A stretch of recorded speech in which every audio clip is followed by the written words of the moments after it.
औज़ुबिल्लाहि मिनश्शैतानिर्रजीम बिस्मिल्लाहिर्रहमानिर्रहीम। अस्सलाम वालेकुम डियर स्टूडेंट्स। आज हम चैप्टर नंबर 3 के शॉर्ट क्वेश्चंस सॉल्व करने जा रहे हैं और जो बड़े ही इम्पोर्टेंट शॉर्ट क्वेश्चन हमारे प्रीवियस एग्जाम्स में रिपीट हो रहे हैं उनको हम डिस्कस करेंगे आज के अपने लेक्चर में, और इससे आपका चैप्टर नंबर 3 बड़ी अच्छी तरह से शॉर्ट क्वेश्चन के लिए तैयार हो जाएगा। तो चलिए स्टूडेंट्स देखते हैं। हमारे पास पहला क्वेश्चन है, discuss peculiar behaviour of boron among other members of its family. तो स्टूडेंट्स पहली बात यह है कि जो बोरॉन है वो हमारे पास अपने ग्रुप का थर्ड ए ग्रुप का फर्स्ट मेंबर है। इस वजह से हर ग्रुप का जो फर्स्ट मेंबर होता है वो अपने ग्रुप मेंबर के हवाले से या अपने ग्रुप के कंपैरिजन में डिफरेंट प्रॉपर्टीज शो करता है। अब हमने बोरॉन की वो प्रॉपर्टीज याद रखनी है जो अपने ही उसके ग्रुप से डिफर करती हैं। Boron is the only non metal in this group. आप देख सकते हैं कि स्टूडेंट्स हमारे पास पहला जो पॉइंट है कि बोरॉन एक ऐसा वाहिद एलिमेंट है जो नॉन मेटल है। दूसरी प्रॉपर्टी में आ जाते हैं, it is the only element which has less than 4 electron in the valence shell but it is not a metal. तो स्टूडेंट ऐसा कोई एलिमेंट नहीं है हमारे पीरियोडिक टेबल में बोरॉन के अलावा जिसके वैलेंस शेल में 3 इलेक्ट्रॉन पाए जाएं और फिर वो मेटल ना हो। तो ये बोरॉन वाहिद एलिमेंट है ऐसा जिसके वैलेंस शेल में 3 इलेक्ट्रॉन होते हैं या 4 से कम इलेक्ट्रॉन है और फिर ये नॉन मेटल है। Boron uses all of its 3 valence electron in the bonding और 2 तरह के ऑक्सीडेशन स्टेट शो करता है, +3 और -3। तो स्टूडेंट मेटल्स हमेशा पॉजिटिव ऑक्सीडेशन स्टेट शो करते हैं।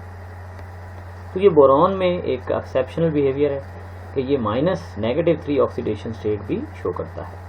Boron can form molecular addition compounds. ये different addition compound molecular addition compound बनाता है। जैसे आपको याद हो NH3 और BF3 के दरमियान अडक्ट बनता है, मॉलिक्यूलर एडिशन कंपाउंड बनता है।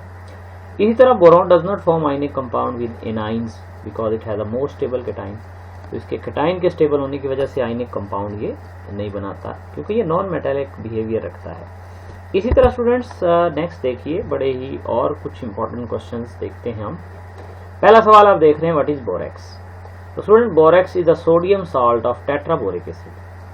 तो ये हमारे पास आप देख रहे हैं ये टेट्राबोरिक एसिड है। यहाँ पे सोडियम, जैसे यहाँ पे स्टूडेंट ये सोडियम मौजूद है ना Na2, आप यहाँ पर अगर H2 लगा दें तो ये टेट्राबोरिक एसिड बन जाएगा।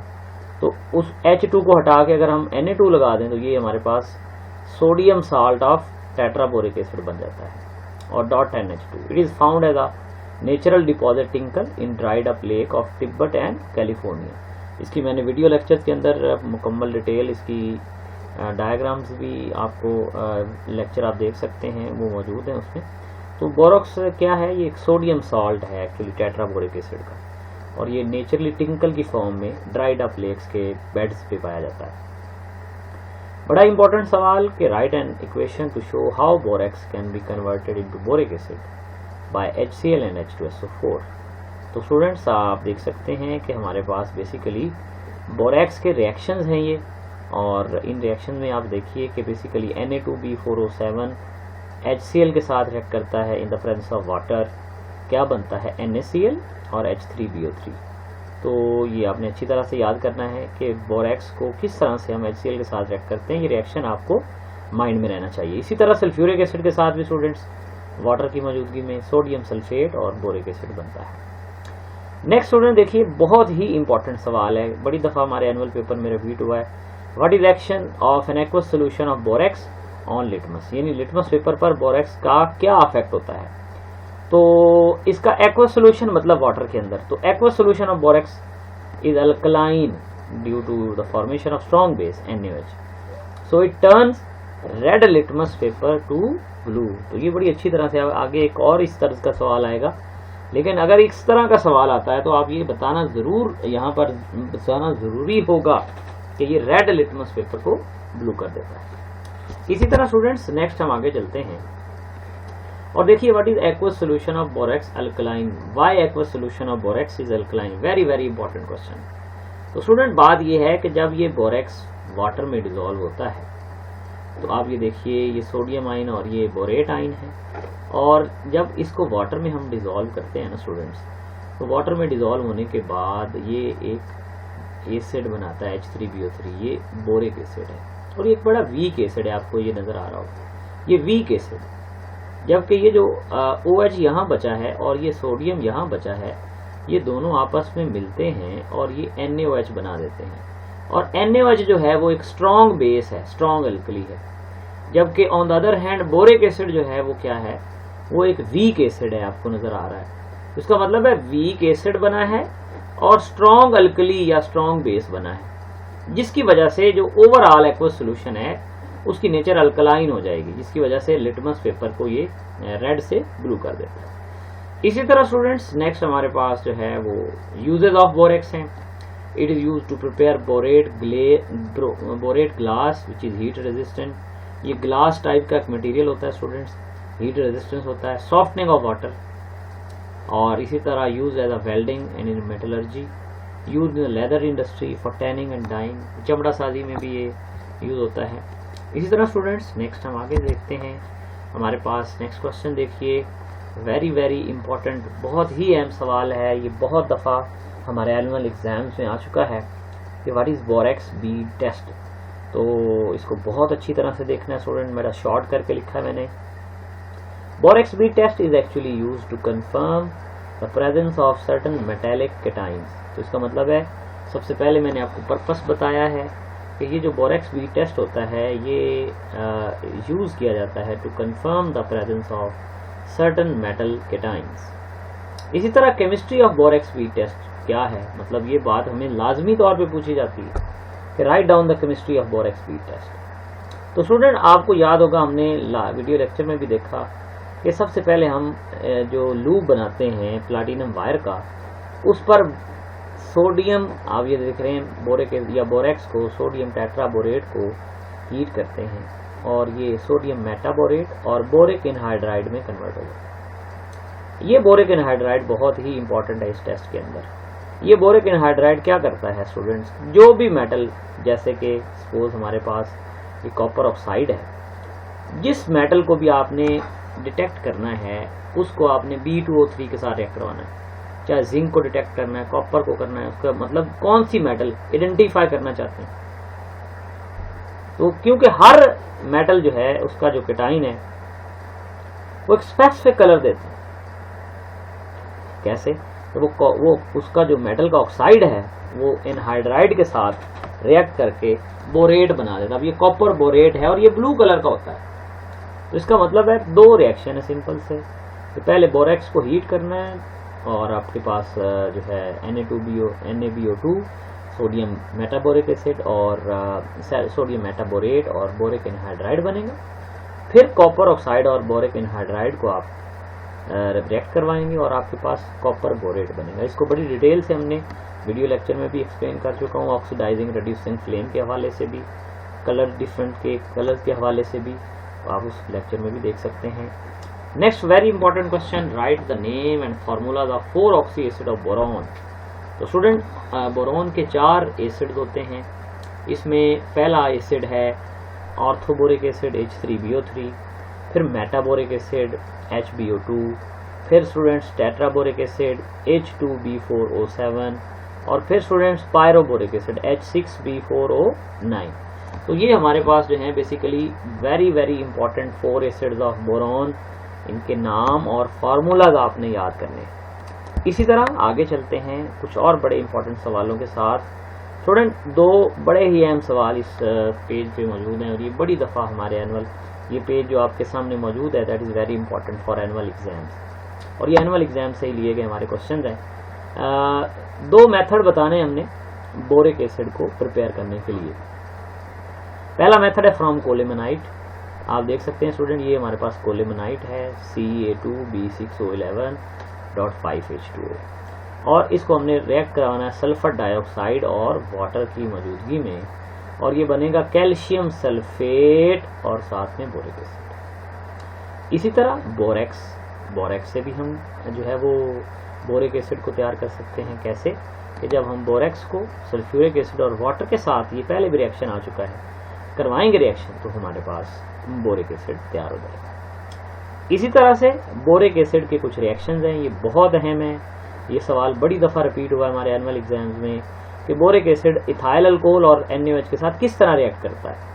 तो देख सकते हैं आप स्टूडेंट्स ये आपके पास C2H5 3 मॉलिक्यूल्स हैं, तो ये C2H5 और ये 3 ब्रैकेट में आ गया, और ये BO3 हमारे पास ये इथाइल बोरेट बन गया, और साथ में वाटर के 3 मॉलिक्यूल्स बन गए। इसी तरह NaOH के साथ रिएक्ट करवाएंगे तो ये आपके पास बोरेक्स और वाटर बनेगा। ये रिएक्शन आप पहले भी पढ़ चुके हैं कि जब आपने बोरेक्स को वाटर में हल करवाया तो उसका रिवर्स हुआ था, NaOH और बोरिक एसिड बना था।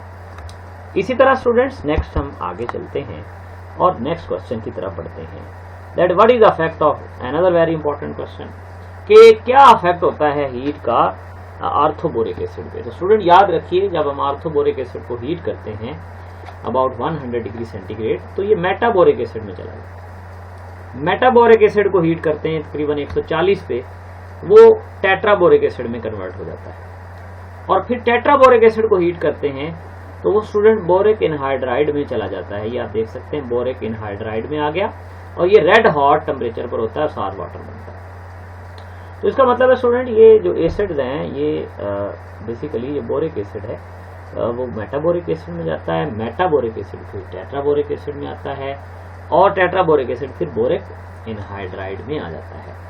इसी तरह student how will you convert boric acid into borax, तो ये आपने ये रिएक्शन दोबारा हमारे पास मौजूद है, पहले भी हम इनको रिपीट कर रहे हैं कि बोरेक्स इनटू बोरिक एसिड, ये पहले रिएक्शन बड़ी दफा रिपीट हुआ है, और बोरिक एसिड हो तो बोरेक्स में कन्वर्ट करना हो, ये भी हमने पीछे इसको डिस्कस कर लिया है। इसी तरह आगे चलते हैं, यूजेज ऑफ आर्थोबोरिक एसिड। तो स्टूडेंट्स बोरिक एसिड एक मेडिसिन में एंटीसेप्टिक के तौर पर यूज होता है। पोट्री, ये जो बर्तन बनाते हैं मिट्टी के, उसके ऊपर ग्लेज के तौर पे, यानी चमक जो होती है ना, ग्लेज पेपर जैसे होता है, पोट्री यानी मिट्टी के जो मटके होते हैं उनके ऊपर ग्लेज के तौर पर भी बोरिक एसिड को यूज किया जाता है। कैंडल इंडस्ट्री में स्टिफनिंग ऑफ विक्स, यानी कि जो विक्स हमारे पास मोमबत्ती है उसकी स्टिफनेस के लिए भी हम इसको स्टडी करते हैं, यूज करते हैं इसमें। नेक्स्ट स्टूडेंट्स, ये बोरिक एसिड के बाद एल्यूमिनियम, हमारा जो लास्ट टॉपिक है इसमें वो आ गया है। Aluminium sheets are said to be corrosion free, why? तो बड़ा ही अहम सवाल स्टूडेंट्स।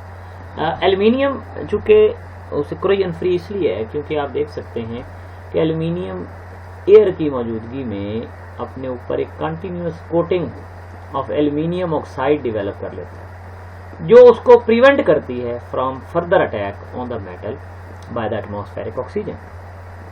जैसे हम पेंट कर देते हैं ना किसी भी मेटल की सरफेस पे, उसी तरह से एल्यूमिनियम अपनी सरफेस पे खुद एक प्रोटेक्टिव लेयर बना लेती है, और वो प्रोटेक्टिव लेयर जो है बेसिकली उसको कोरोजन से बचा लेती है, रोकती है। इसी तरह स्टूडेंट्स नेक्स्ट आप देखिए, very very important question, aluminium को फ्लैश लाइट फोटोग्राफी में क्यों यूज किया जाता है?